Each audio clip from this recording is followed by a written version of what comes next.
trouble always came with the monsoon. Rain hammered the tin roof of the small wildlife center at the edge of the reserve, turning the red dirt yard into a slick of mud. Inside volunteers worked by lamplight, bottle-feeding a row of orphaned animals brought in by forest rangers. Most would not survive. When the door burst open, a ranger stepped through, soaked to the bone, carrying something wrapped in burlap. He laid the bundle on the floor. 2 tiger cubs blinked up at the light, their fur matted, bodies trembling. One let out a thin, broken cry. Their mother had been found dead beside a trap. The cubs were barely a month old. They needed warmth, milk, and luck. The center had no foster tigress, only a few rescued dogs kept around to guard and comfort the animals. Among them was Maya, a pale-coated Labrador with a calm, patient heart. She had raised litters of her own, and when the staff brought the tiger cubs near her bed to test their reaction, she sniffed them once, circled, and lay down. The cubs pressed against her belly and began to nurse. Maya licked their heads as if they were her own. From that night on, the volunteers stopped worrying about whether the cubs would live. They worried only about how they'd ever separate them from their new mother. Weeks turned into months. The cubs grew fast, bold stripes darkening, eyes bright. They learned to climb over everything: baskets, legs, the water bowls. Maya followed them patiently, cleaning their ears, nudging them away from trouble. When they slept, one would curl under her chin while the other sprawled across her paws. The smallest cub, a female they named Tara, followed Maya everywhere. She would trail behind her into the courtyard, pounce at her tail, then hide behind her when thunder rolled. Visitors came from nearby villages to see the strange family. They'd watch in silence as the golden dog and the striped cubs tumbled through the grass, sharing the same dish of milk. It looked impossible, but it worked. By the time the cubs were 6 months old, they weighed nearly as much as Maya. Their claws left deep grooves in the wooden door frames. The forest department decided it was time to move them to a larger enclosure deeper in the reserve, a halfway step toward the wild. On the morning of the transfer, Maya seemed to understand. She paced as the rangers loaded the cubs into crates. Tara pawed at the bars, yowling. Maya pressed her nose against the wood and whined softly. When the truck pulled away, she chased it halfway down the road before stopping, chest heaving, eyes fixed on the disappearing lights.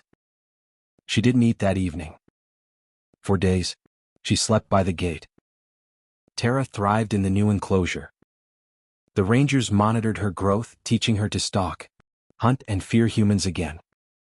Cameras caught her pouncing on hares, swimming across shallow rivers, testing her strength against tree trunks. She was fast and fierce, everything a tiger should be. But sometimes, at dusk, she would sit near the fence line and stare into the distance, the jungle quiet around her. The keepers noticed the behavior but didn't understand it. Only one of them, a woman named Kavita, remembered the bond between the cub and the dog back at the center. "She misses her mother," she said. The others laughed, but she left a scrap of Maya's old blanket near the fence anyway. Tara lay beside it that night and didn't move until morning. 2 years later, she was released into the reserve, collared, tracked, and healthy. The last image from the release video showed her walking into the trees, tail flicking once before vanishing.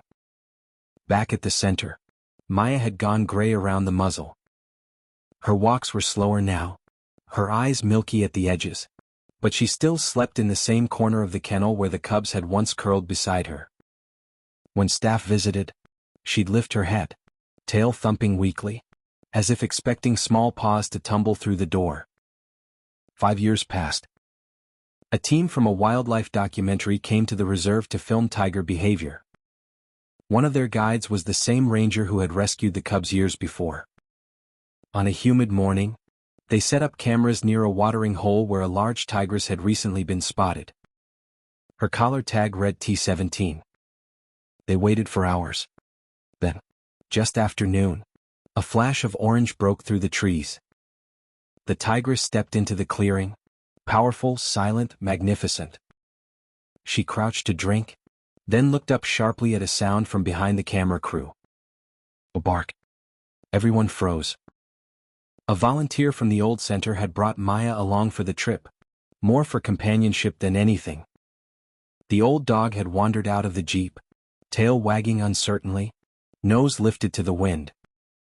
The tigress stiffened, ears forward. The camera crew whispered to stay back, but the dog kept moving, one slow step at a time, her paws sinking into the mud. The tigress let out a low rumble, not a growl, something softer. The kind of sound a tiger makes when greeting a cub. The air seemed to stop. Maya took another step, then another, until only a few meters separated them. She sat down, tail brushing the dirt. The tigress lowered her head. Their eyes met, brown and amber, old and young. Kavita lifted her camera. No one spoke. The tigress moved forward, each movement deliberate, until her massive head was level with the old dog's. Then she did something no one expected. She bent down and pressed her nose to Maya's muzzle. The sound she made was almost a purr. Maya leaned in, eyes half closed, tail moving once, slow. The tigress's breath stirred the fur on her neck.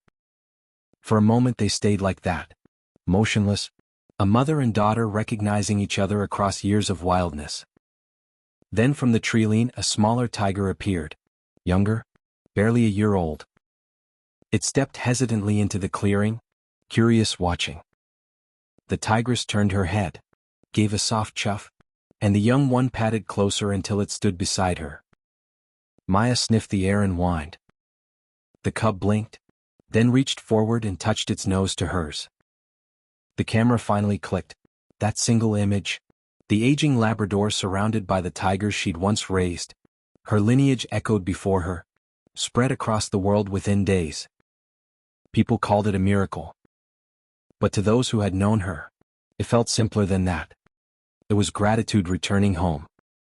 After that day, the tigress disappeared back into the forest, her cub following close behind. The film crew left, the roads dried, the season changed. Maya lived another year. On her final morning, she lay in the shade outside the center, eyes turned toward the distant hills. A faint sound drifted through the valley, a deep, rolling call that echoed across the trees. The volunteers swore it was a tiger. Maya's tail moved once. Then she closed her eyes. At the edge of the reserve, where the forest meets the old road, there's a weathered sign marking the release site of T-17. Beside it, someone placed a small brass plate engraved with two words: Maya's family.